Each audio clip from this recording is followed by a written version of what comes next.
তোমরা কি আলোকে বেছে নিবে নাকি অন্ধকারকে বেছে নেবে?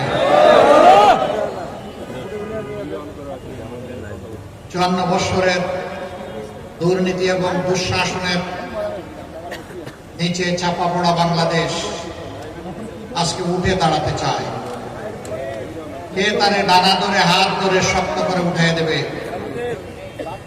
সে অভিভাবকের প্রতীক্ষায় এখন বাংলাদেশ। 18 কোটি মানুষের এই বাংলাদেশ দীর্ঘ যাতনা জুলুম নির্যাতনের পর 24 জুলাইয়ে আমাদের কলিজার টুকরা সন্তানেরা, যুবক যুবতীরা সেদিন উঠে দাঁড়িয়েছিল, আর তারা বলেছিল আমরা দাঁড়িয়ে গেলাম। আপনারা দেখেছেন ওই ভয়াবহ দিনে ফ্যাসিস্ট সরকারের স্বরাষ্ট্রমন্ত্রী নির্দেশ দিচ্ছেন, তোমরা দাঁড়িয়ে আছো কেন? গুলি কি শেষ হয়ে গেছে? তোমাদের অস্ত্র থেকে গুলি বের হয় না কেন? তখন একজন কর্তব্যরত খুনি অফিসার জবাব দিয়েছিল, স্যার গুলি একটারে মারি, একটাই পড়ে, দ্বিতীয়টা দাঁড়িয়ে যায় স্যার। এইভাবে যে জাতির সন্তানেরা দাঁড়িয়ে যায় তাদেরকে পরাজিত করার শক্তি কারণে।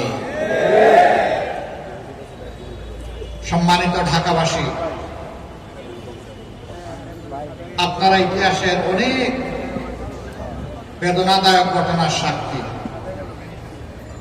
সর্বশেষ ঘটনাটি সারা বাংলাদেশকে, বিশ্বকে নাড়া দিয়েছে। এই আপনাদের এলাকায়, মিরপুর এলাকায় নিজের দলের একজন লোককে, ওই দলের যারা চাঁদাবাজ, তারা এসে তার কাছে চাঁদা চেয়েছে। সে চাঁদা দিতে অস্বীকৃতি জানিয়েছে। স্পষ্ট দিবালোকে তাকে দফায় দফায় পাথর মেরে, মৃত্যু নিশ্চিত হওয়ার পরে আবার পাথর মেরেছে, নির্মম মেরে তাকে খুন করেছে।